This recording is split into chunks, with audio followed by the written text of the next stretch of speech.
एक छोटा सा गांव था जो बहुत ही शांत और साधारण सा था। उसी गांव में एक ब्राह्मण राम स्वरूप अपनी पत्नी के साथ रहते थे। राम स्वरूप जी भगवान श्री राम के परम भक्त थे। दिन भर उनके मुख से सियाराम ही निकलता था। राम स्वरूप बहुत ही सरल और सीधे स्वभाव के व्यक्ति थे, पर उनके घर की माली हालत ठीक नहीं थी। घर का गुजारा किसी तरह चल रहा था, परंतु राम स्वरूप जी के चेहरे पर जरा भी शिकन नहीं थी। उनकी भगवान के प्रति आस्था में कभी कोई कमी नहीं आती थी। इसलिए सब लोग उनको पंडित राम भक्त कहकर ही पुकारते थे।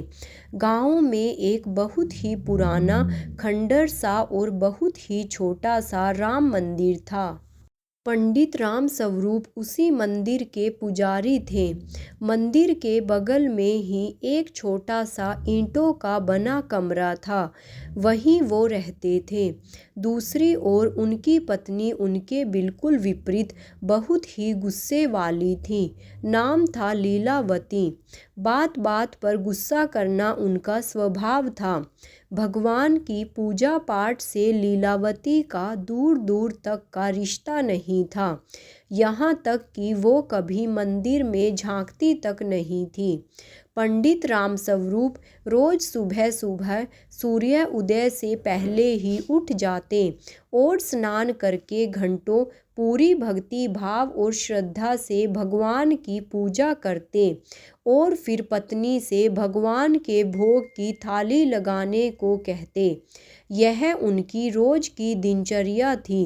लीलावती रोज केवल भगवान के लिए भोग बनाकर दे देती थी।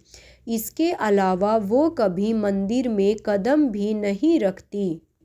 उसे ये भी नहीं पता था कि पंडित राम स्वरूप रोज किस प्रकार भगवान की पूजा करते हैं। उसे इन सब बातों में कोई दिलचस्पी नहीं थी। वो तो दिन भर घर के कामों में ही व्यस्त रहती थी। आज भी रोज की तरह राम स्वरूप ने घंटों तक पूजा की और फिर अपनी पत्नी को आवाज़ लगाई, लीलावती ओ लीलावती, अरे भगवान के भोग की थाली तो लगा दो। कितनी देर हो रही है, भगवान कब से भूखे बैठे हैं। आई तभी लीलावती की आवाज़ आई।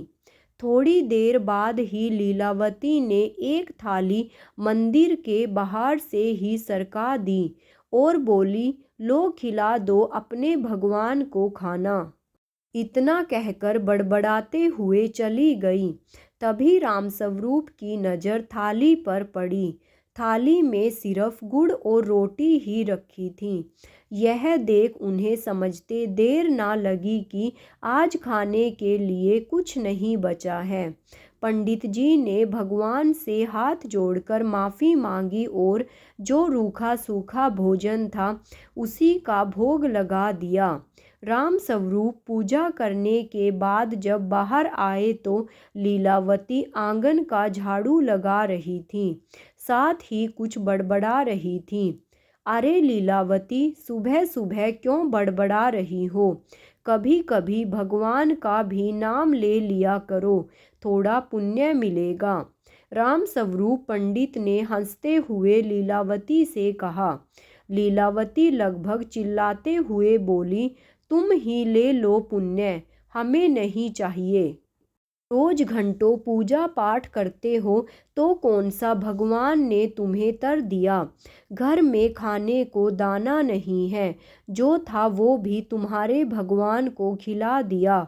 अब खाली हवा खाकर अपना पेट भर लो। इतना सुनते ही राम स्वरूप बोले, लीलावती तुम चिंता मत करो, भगवान पर भरोसा रखो। तुम देखना वो हमें भूखा नहीं रहने देगा। पंडित जी और उनकी पत्नी के बीच इस तरह की नोकझोंक रोज होती। इसी तरह उनके दिन कट रहे थे। एक बार पंडित राम स्वरूप को किसी जरूरी काम से 3-4 दिन के लिए दूसरे गांव जाना था।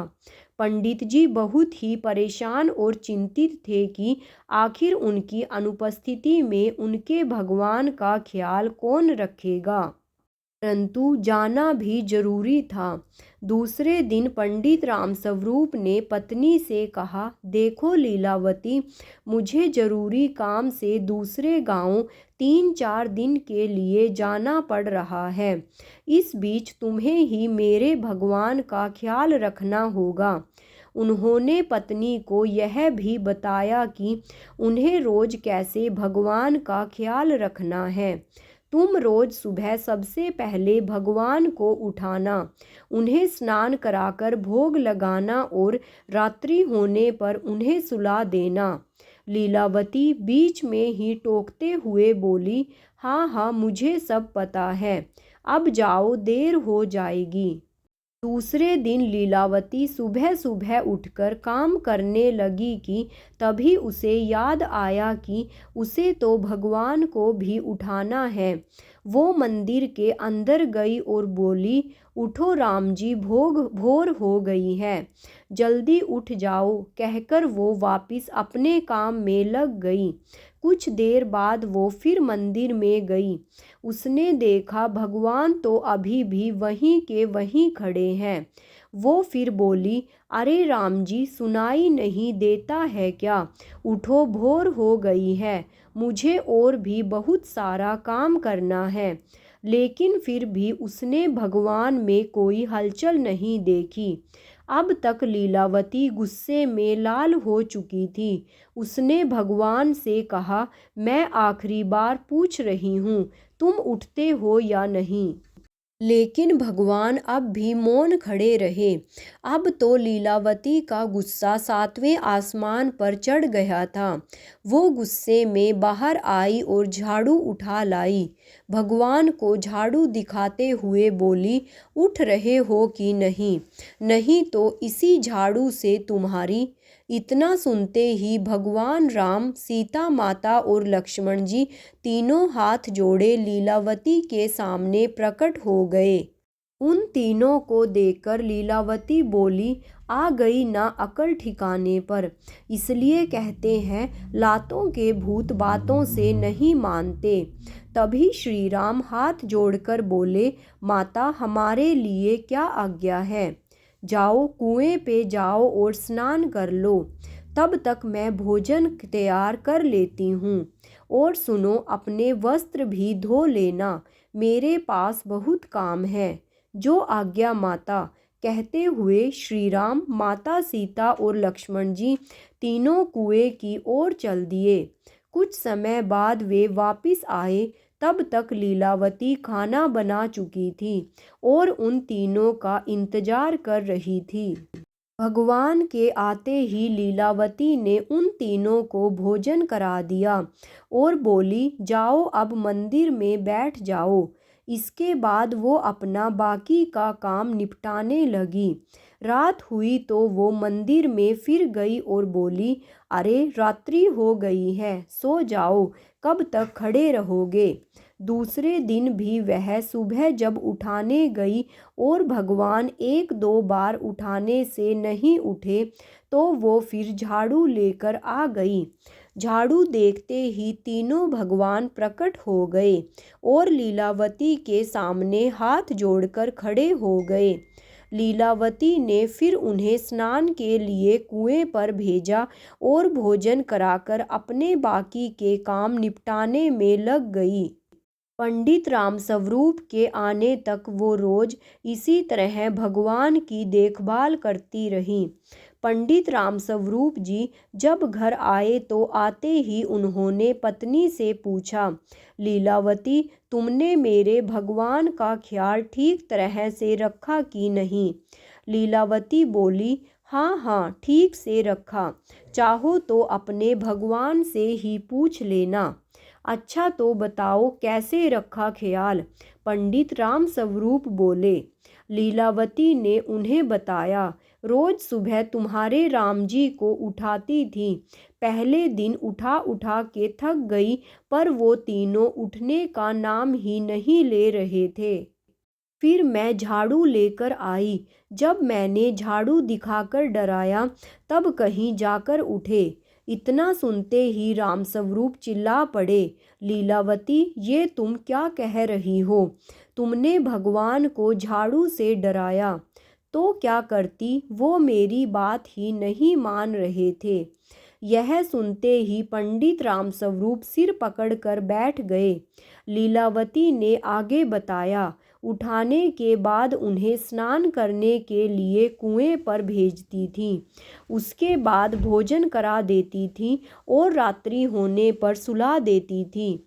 इतना काम ही तो बोला था ना। पंडित रामस्वरूप लीलावती की बातें सुनकर अवाक रह गए। वह सोच रहे थे, लीलावती ये क्या बोले जा रही है? ये पागल तो नहीं हो गई? उन्होंने लीलावती से पूछा, लीलावती, तुम्हारी तबीयत तो ठीक है ना? ये तुम क्या बोले जा रही हो? मेरी तबीयत को क्या होना है, मैं बिल्कुल ठीक ठाक हूँ, लीलावती गुस्से से बड़बड़ाई। पंडित जी को अपनी पत्नी की बातों पर जरा भी विश्वास नहीं हो रहा था। वो तुरंत उस जगह गए जहाँ भगवान विराजे थे। पंडित ने देखा कि भगवान की मूर्तियाँ तो वैसे की वैसी ही रखी हुई थीं। पंडित दौड़कर उस कुएं पर गए जहाँ लीलावती ने तीनों भगवान को स्नान करने भेजा था। जब वो कुएं पर पहुँचे तो उनके आश्चर्य का ठिकाना नहीं रहा। वहाँ रखी टूटी फूटी बाल्टी सोने की बन चुकी थी। बगल में भगवान के वस्त्र रखे थे, वो भी सोने के ढेर में बदल चुके थे।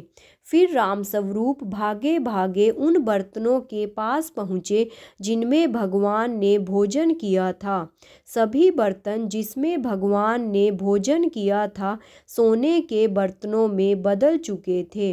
अब तक रामस्वरूप को यकीन हो चुका था कि लीलावती सही कह रही थी। पंडित रामस्वरूप ने दौड़कर भगवान के चरण पकड़ लिए और रोने लगे, प्रभु, मैं आपकी रोज घंटों पूजा करता हूँ, पर आज तक आपने मुझे कभी दर्शन नहीं दिए। लेकिन लीलावती के एक बार ही सच्चे मन से आपको पुकारने पर आप स्वयं माता सीता, लक्ष्मण जी सहित मेरी कुटिया में पधारे। मैं धन्य हो गया भगवान, मैं धन्य हो गया।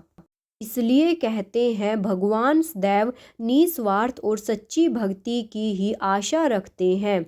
लीलावती भगवान की भक्त नहीं थी, अपितु उसने जो कुछ भी किया निस्वार्थ भाव से किया, क्योंकि उसके पति उसे भगवान का ख्याल रखने को कह गए थे और वो वही कर रही थी जो भगवान को भा गया और वो उसके समक्ष प्रकट हो गए। अतः भगवान को केवल सच्चे और निस्वार्थ भाव से पुकारो तो वे अपने भक्त की पुकार अवश्य ही सुनते हैं।